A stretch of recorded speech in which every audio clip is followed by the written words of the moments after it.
The letter arrived on a rain-slicked morning, its envelope pale as bone, sealed with crimson wax that bore the imprint of an unfamiliar crest. There was no name on the front, only her initials written in a calligraphy that felt oddly intimate, like a whisper from a forgotten dream. The paper inside was scented with old roses and inked in deep, velvety black. I've watched you for lifetimes, my love. Tonight we meet again. But this time you will remember me.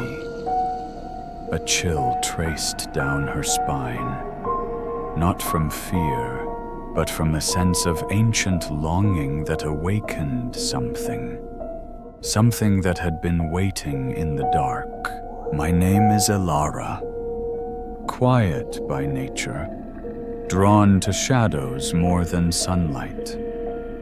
I've always felt like I belonged to another century, somewhere between the rustle of forgotten lace and the scent of old paper.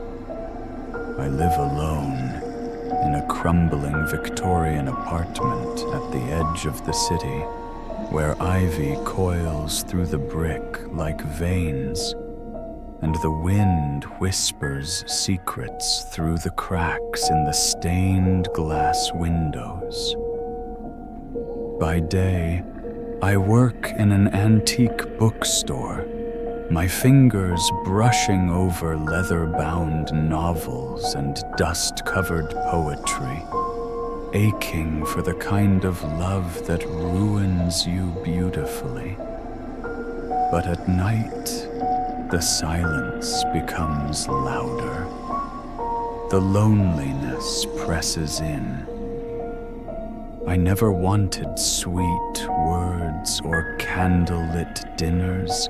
I wanted something deeper, something that would reach into my soul and never let go. And then it came. A letter.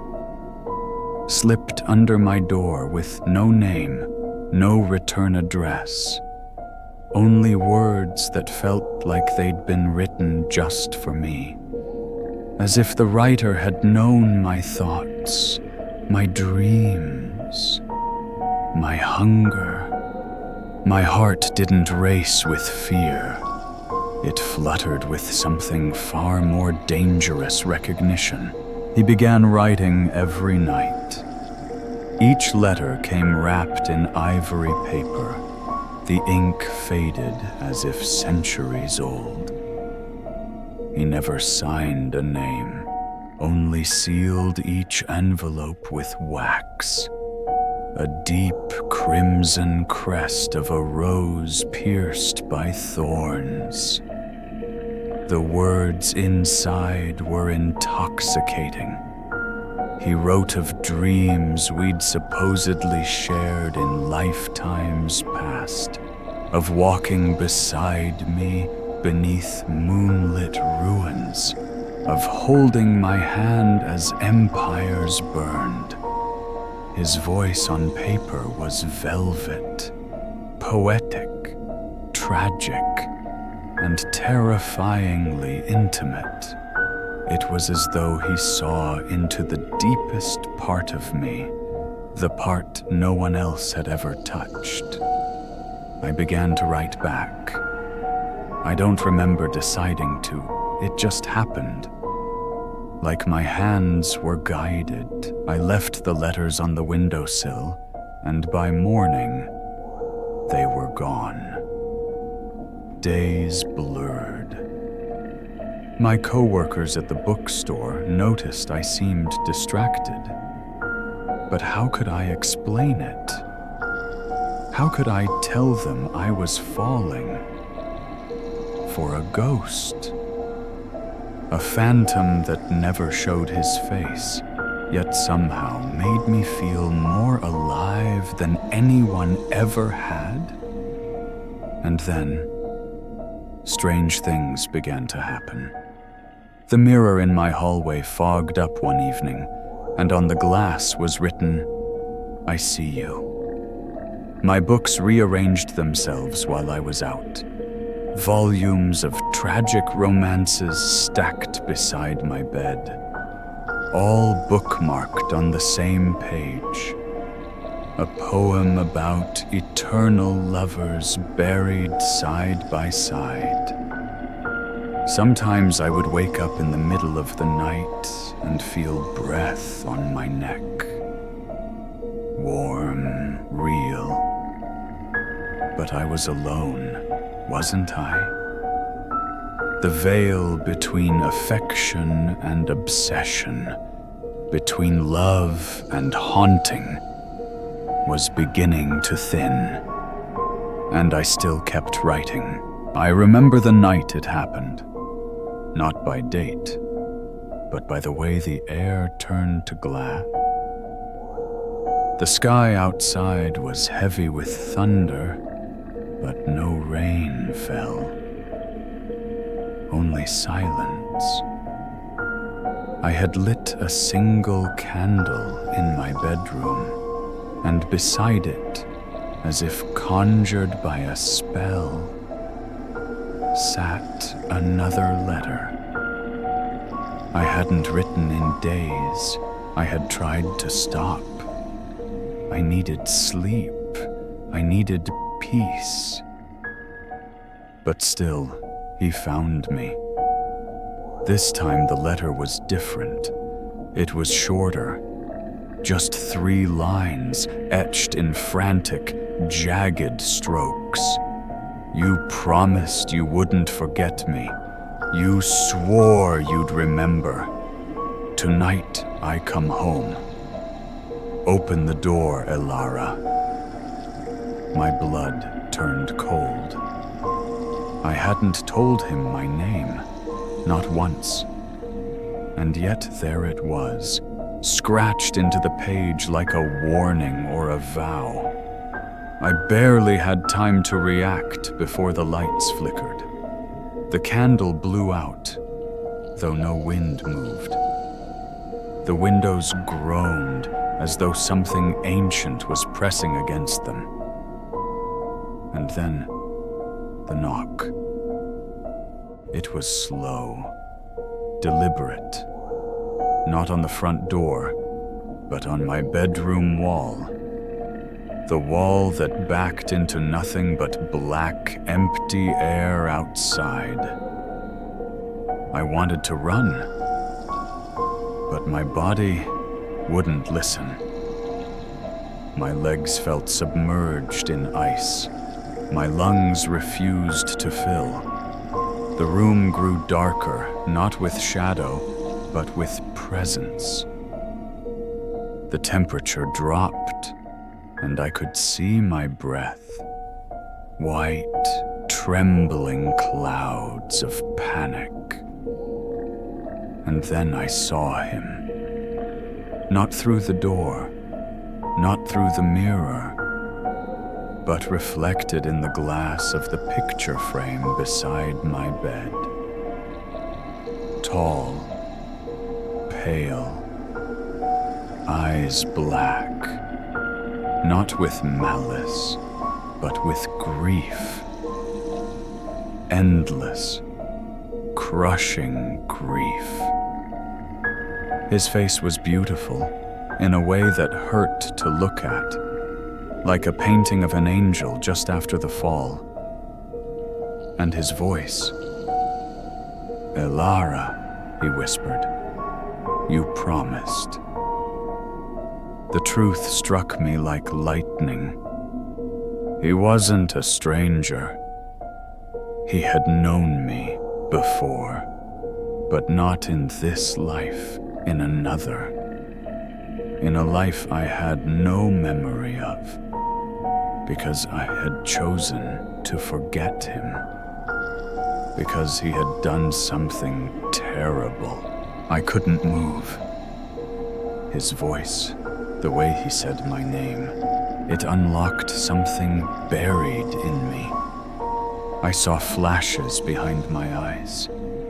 A garden soaked in moonlight, our hands clasped under a sky full of dying stars. A promise made in blood, sealed with a kiss that should never have been.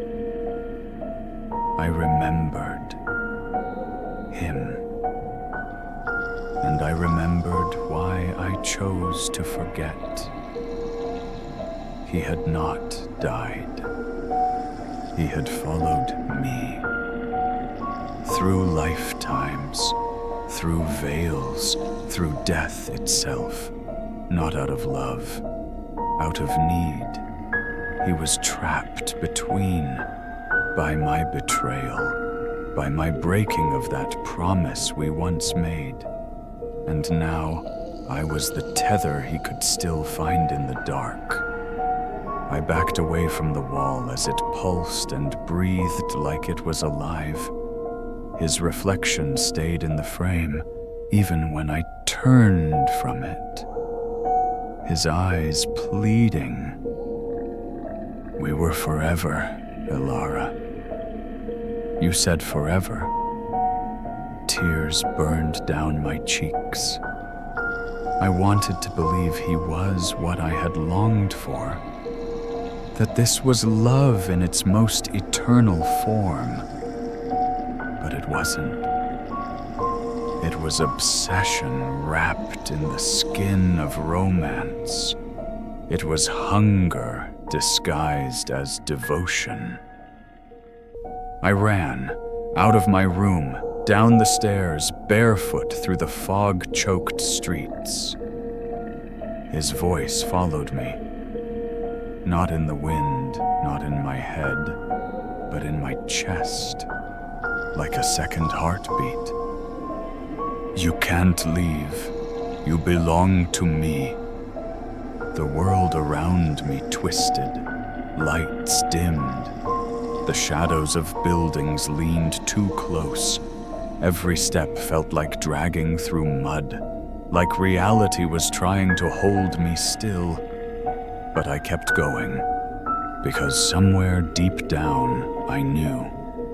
If I turned back, even once, I'd never be able to leave him again. They say the heart remembers what the mind cannot bear. And even now, as I sit by this window, months, years later, I still feel him in the quiet. I left that city. I left the bookstore, the apartment, the mirror. I burned the letters. I lit a match to every trace of him and watched the smoke carry our ghosted love into the sky.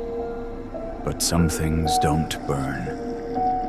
There are nights when I still dream in languages I don't speak, of places I've never been. I wake with his name on my lips and a weight on my chest, as though he's lying there beside me, watching me sleep. Maybe it was all in my head, a story I read and swallowed too deeply. Or maybe love like that doesn't die.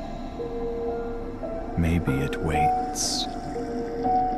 I don't let mirrors hang in my house anymore, not because I'm afraid, but because sometimes I hope that one night, when the moon is high and the veil is thin, I'll look up and see him. Just once more, and maybe this time, I won't run. If this story lingered in your thoughts, if it made you wonder about the kind of love that reaches beyond the grave, share your feelings in the comments below. I'd love to know what you believe. Was it madness or something more? And if you crave more stories that whisper to your darkest dreams, don't forget to explore the other tales waiting for you here. Thank you for listening. And whatever you do, don't look too long into the mirror tonight.